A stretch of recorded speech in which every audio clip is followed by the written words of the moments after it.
What is a Class 4 impact resistant shingle, and do you need one in Colorado? Okay, so most homeowners don't know typically that there are different levels of hail resistance when it comes to shingles. When we talk about impact resistance, we mean resistance primarily to hail and the impact of the shingle, i.e. does it get damaged when hail impacts it? That depends on the size of hail and how severely it's impacted.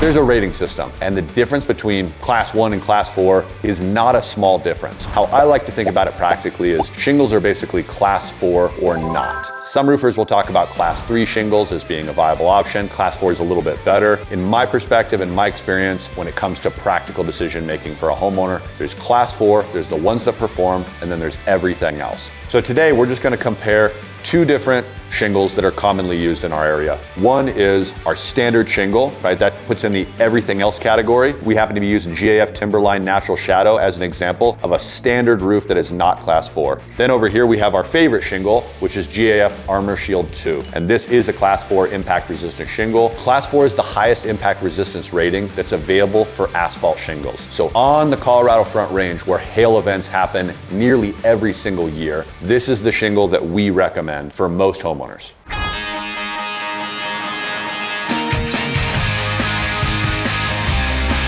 As a roofer who's been working in Colorado and replacing roofs for the last 15 years, in 2023 we had a really big hailstorm that came through Erie, Frederick, Firestone, Longmont, and surrounding areas up here in the northern Front Range of Colorado. So we had done hundreds of roofs in that area prior to the hailstorm. So when that storm came through, a lot of our previous customers called us back. And those customers had selected a range of products, some people Class 4, some people not. I think 2 or 3 years before. And she had really been going through the agonizing decision of, should I just put this basic roof on one of her rental houses? I don't want to spend too much money on it, but she elected to spend, I think it was around a $2,000 upgrade to upgrade from a standard asphalt shingle like Natural Shadow or HDZ up to GAF ArmorShield. She elected to go with the ArmorShield Class 4 impact resistant roof because she thought, you know, I think I'll be glad I made this investment. And at the time, I came out and did an inspection. I'll never forget, I looked around her whole roof. All of her neighbors' roofs were damaged, and I could tell that from just my truck. I could look up and I could see hail damage on the roof. I got on her roof, I did 2 laps around it, and I couldn't find one single impact that had damaged the shingle itself. I got down and she said, "What's the bad news? Just give it to me straight." And I told her, there isn't any bad news. Your roof held up great. And she was so excited standing in her driveway, and she told me, "I'm so glad that I got a WestPro roof." And that made me really happy. I wanted a TV camera on her right there because she would have made an awesome TV commercial for WestPro. But basically, she had done what we thought was the really smart thing as a homeowner, which is in that decision, she was buying a new roof. She knew it was a decent amount of money either way, but she said, if I'm spending this much money on a roof, I might as well go to a Class 4 and use the shingle that WestPro recommends. And I was just so proud that it worked out for her.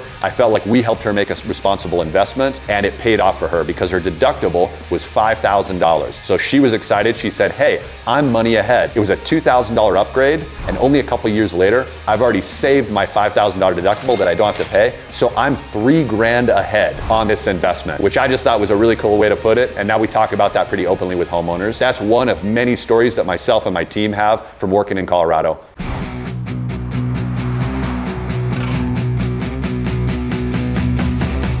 Let's go over why Class 4 shingles matter on the Colorado Front Range. So the first thing is pretty easy. Some places it's required by code. There's a number of building departments or municipalities that are requiring Class 4 because they've seen the results. We think that that's a smart idea, especially when we talk about Class 4 shingles that truly work in our area. Class 4 means that it's passed the UL 2218 test. And what that is when a steel ball is dropped onto the shingles, it's simulating hail damage. And Class 4 passes that test, and a standard shingle does not, meaning it's proven to hold up to that impact. The best performing Class 4 shingles in our experience are SBS modified. So GAF ArmorShield is SBS modified. What that means is there is synthetic rubber mixed into the asphalt of the shingle that gives it that flexibility and durability so it can hold up to that impact. If you want to see a demonstration of Class 4, where we drop a steel ball from 20 feet off of our building here, where our company is located, onto some of these shingles to test them, check out one of our other videos.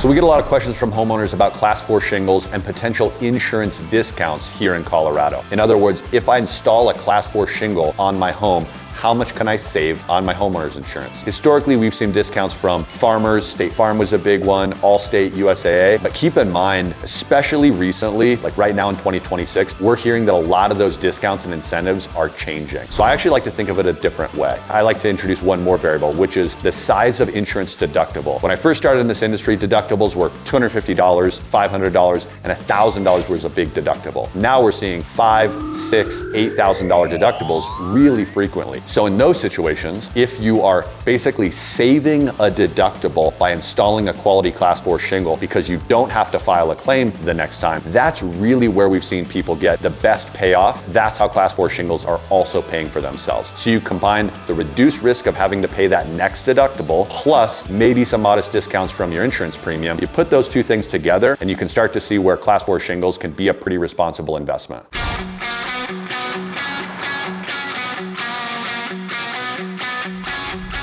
So let's go through the list of Colorado cities where Class 4 shingles are required by building code. Right? So those include Fort Collins, the city of Lafayette, Loveland, and recently unincorporated Boulder County. So in those areas, Class 4 is required by code. It's not optional. If you're replacing an asphalt shingle roof, it has to be Class 4 rated. Where it's currently not required includes Denver, North Glen, Westminster, Thornton. You can go on and on about the areas that have not yet adopted it, but they may soon, okay? So don't use this video as your primary source for that information, because keep in mind, these change all the time. And maybe even by the time we put this video out, we might have new changes to the code, which is why any good roofing contractor is gonna be staying on top of these codes, because they're changing, especially as we come into hail season. I'm Patrick with WestPro Home Exteriors in Longmont, Colorado. You can subscribe if you want the same treatment of information for roofing, siding, and even windows. Thank you guys for watching.